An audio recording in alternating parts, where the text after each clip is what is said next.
Hello दोस्तों, नमस्कार, प्रणाम। और आज हम जो है भाने वाला प्रोग्राम से आ रहे हैं और हमारे साथ हैं गौरी जी। बरेखा होलू बतवाणी होलू रे, छोया मंगरो को पानी होलू रे, अरे जाली सुवागा सुको डांडो मा मनवे को खुदेड़ो हलू रे,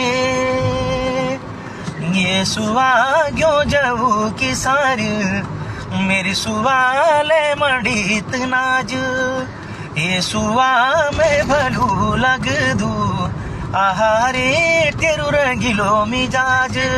अब 2 लाइन जो है सचिन भाई सुनाएंगे।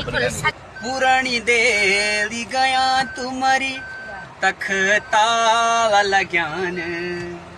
अच्छा लगा आपसे मिलके और हमारे भाई साहब लोगों से मिलके। थैंक यू सचिन भाई।